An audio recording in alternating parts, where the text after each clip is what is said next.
Let's talk about something a little uncomfortable. That perfect customer journey you've spent years, maybe even millions, designing? What if I told you it's the very reason your big, expensive AI projects are failing? It's a tough pill to swallow, I know.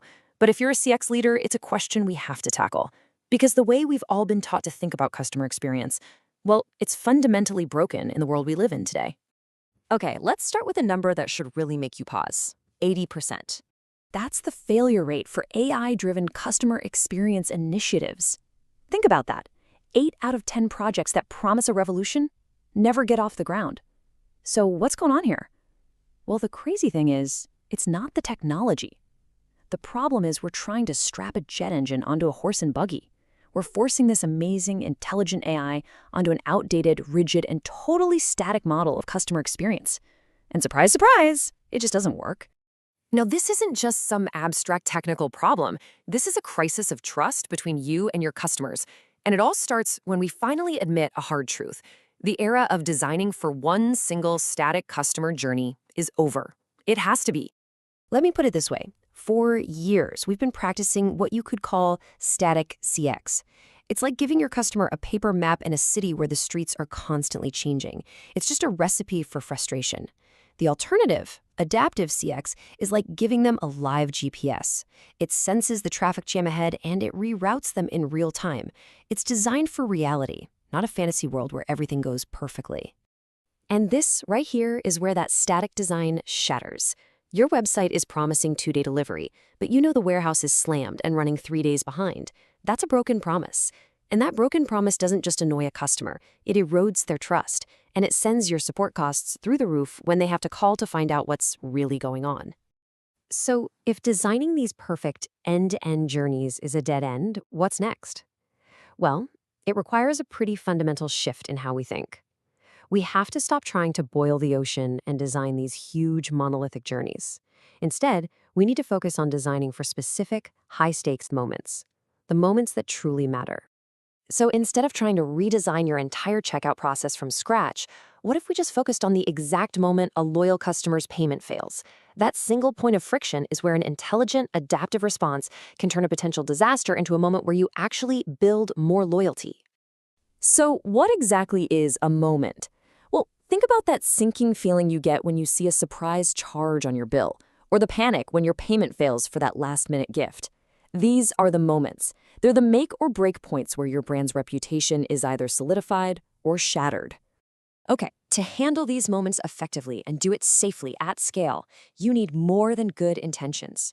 You need an operating system for your customer experience, a shared framework that gets your product, design, and tech teams all speaking the same language and making smart decisions in the moment. All right, let's look at the first part of this framework, the adaptive behavior ladder. This basically defines what your service can actually do in any given moment. It's a progression, right? You might start by simply informing the customer about something, then move up to assisting them, and maybe eventually taking autonomous action on their behalf. But here's the crucial catch. You can't just decide to climb that behavior ladder. What your service can do is completely dependent on what your service knows. And that's where the second ladder comes in, the data maturity ladder. This is your foundation. It measures how good your data really is, from a simple assumption all the way up to having real-time operational truth. Now, this is where it all clicks into place. You put these two ladders together and you get a maturity grid for your entire practice. Look, if your data maturity is low, say you only know what a customer typed into a form, you can really only inform them. But as you climb that data ladder and get to real operational truth, now you can confidently route them, or maybe even act on their behalf. The key takeaway here is simple. You have to earn the right to act. Now, I get it. A framework like this can seem a little intimidating. But the good news is, you do not have to launch some massive multi-year transformation project to get started. You just need the right tools to get your team focused on what really matters. So the big question is, where do you start? The answer isn't a 3-year roadmap. It's actually a single, powerful question that you can ask your team tomorrow. What is the one broken moment that is costing us the most trust and money right now? The key is to find that one high-impact moment to prove the value. And that's exactly why we at Kairos developed a tool for this, the Adaptive Moments Deck. Think of it like a diagnostic toolkit that helps your team cut through all the noise and pinpoint the one starting point with the highest chance of immediate impact.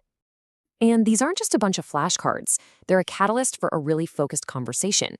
They make the framework tangible. They help your cross-functional team, your product managers, designers, engineers, all rally around a specific problem, like a customer showing cancel intent, and then use the ladders to design a smarter and, most importantly, a buildable solution. But let's be real for a second. This is all just theory until you can prove its value to the business. So let's talk about the bottom line. Let's talk about the measurable, hard dollar return on investment you get from adapting. See, Adaptive CX isn't just about making customers feel good. It's about making your business healthier. When you intelligently fix these moments of friction, you directly lower your cost to serve. You actively protect your revenue by rescuing conversions that would have been lost. And maybe most powerfully, you build the kind of deep loyalty that dramatically boosts customer retention. Let's just zoom in on retention for a second, because this is where things get truly exciting. Some groundbreaking research from Bain & Company found that a tiny 5% improvement in customer retention can skyrocket your profits by anywhere from 25% to a staggering 95%. Think about that. That's the game-changing power of fixing the moments that matter. And you know what the best part is? This isn't some fuzzy, abstract quest. It's a clear, repeatable, 4-step process. You find the moment, you assess your capabilities using the framework, you design the adaptive response, and then you hand a build-ready plan to your engineers. This is about shipping real value, not just another strategy deck. So I'll leave you with this one challenge. Stop asking your teams, how do we design the perfect journey? Instead, start asking, what is the single broken moment that if we fixed it would change everything? The answer to that question? Well, that's your first, most important step toward building a truly adaptive customer experience.